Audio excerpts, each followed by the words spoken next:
You gotta eat. And if you do it right. Millennials realized we were never gonna get great jobs, and we threw our hands up in the air and just decided we were going to enjoy food. Because we might be poor, but god damn it, if you can cook some food well enough, you can be one step closer to feeling like you have just a touch of luxury in your life. Every other generation has kind of judged itself on how big their house is or how nice of a car they drive. We gave up on that.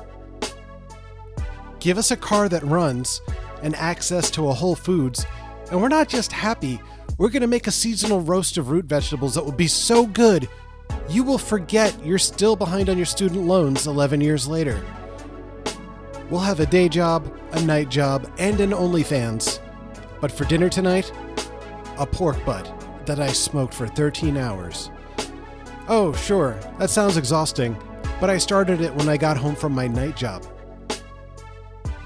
Everything else we have either sucks or only exists on the screen of our phone, like Pokemon Go, or a job with decent pay and a good work-life balance.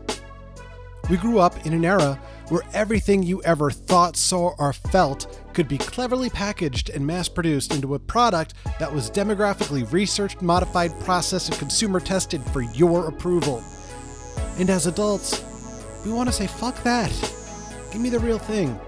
Even if I don't like it, I can at least say, hey, I actually tried something real that people love. Maybe if that's not for me, that's okay, but at least I tried it. As a kid, I ate so much candy and junk food that now real food that actually has flavor is amazing to me. Today, I eat a cantaloupe and just think to myself, holy shit.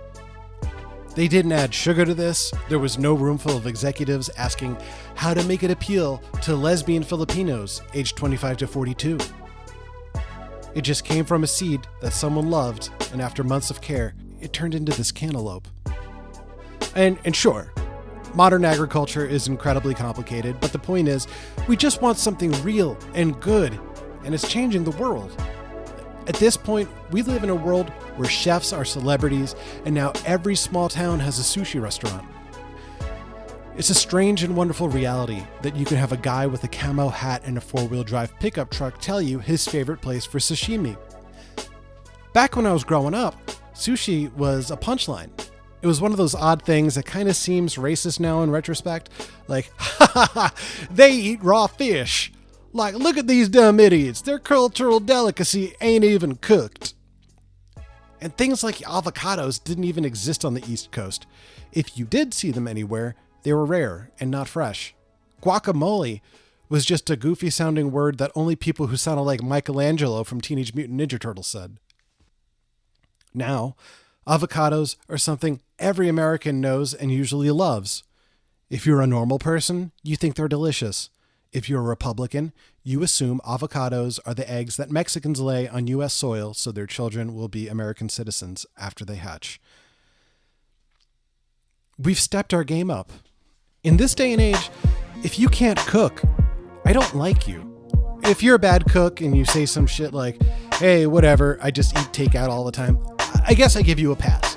More than ever, we have ways for you to learn how to cook. But like, if you're a grown-up who doesn't make a lot of money and you're literally cooking food at home every day for yourself and you can't figure out how to roast a fucking chicken, well, what the fuck are you doing with your time and money? There's literally a whole network devoted to how to food. Just Google a recipe. If you can't cook in 2020, what are you doing with your fucking life? Do you just boil mice and think to yourself, man, this sucks, but I'm not gonna let these mice go to waste? Seriously, what the fuck are you doing? At least try. I remember the first meal I ever cooked for my wife.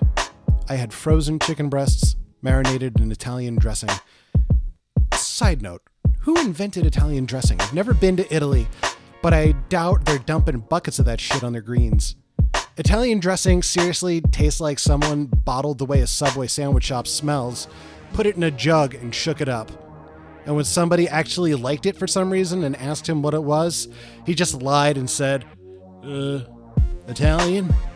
And they just sat there, sweating, hoping no one would call them on their bullshit.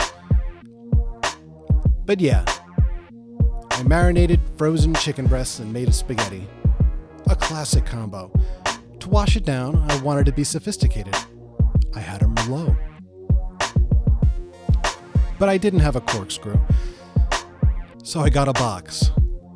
Yeah, a box of Merlot to go with my chicken and spaghetti. And to be sure, I had an ideal dining experience. I put the Merlot in the refrigerator and got it nice and ice cold. Looking back, I cringe because it was that kind of cold where it just numbs up all your taste buds and all you taste from your $5 box of wine is alcohol and bitterness. Ugh. She later let me put a baby in her, which is silly.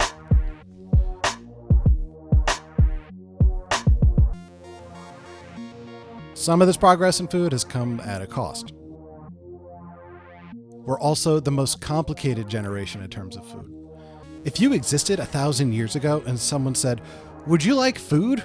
you would say, "Holy shit, you have food?"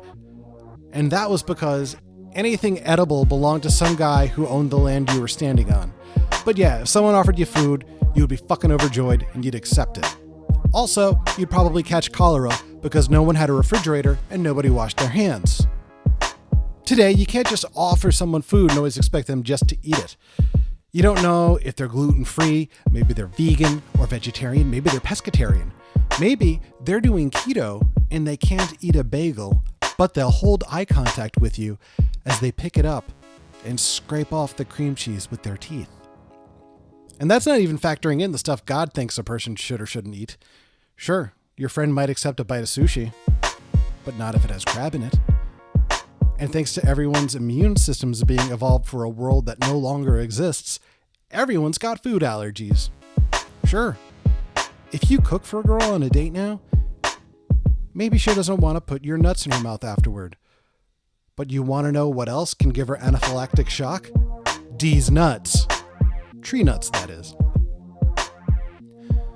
We sometimes give food a deep meaning that it might not deserve. Like there's the classic story of Proust eating Madeleines and having flashbacks to his childhood and remembering his mother.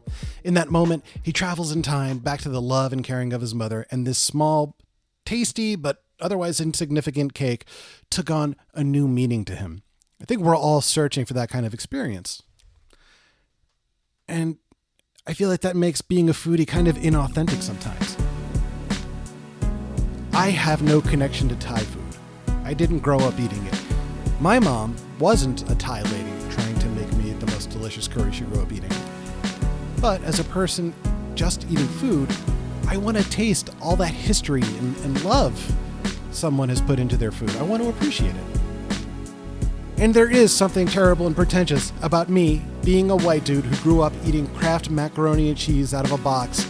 Yeah, the one with the yellow powder, and being like, hey, let me tell you what I think real Thai food is all about. I feel like the most depressing part of all the philosophical discussion and snobbery that is put into food is that it always has the same results. You get some mouth pleasure. You have the energy to push forward and continue doing whatever it is you do.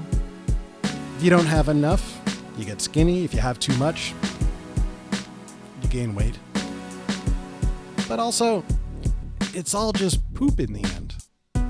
There's something so frustrating about the fact that you could find a 100-year-old recipe for duck à l'orange, and it could look beautiful, and the minute you taste it, you're taken back to your childhood growing up on a citrus farm, and you have this moment of transcendence where you understand that food is what we eat to live, and it becomes a part of us, and your past, present, and future all become one in this delicious wormhole of sensation.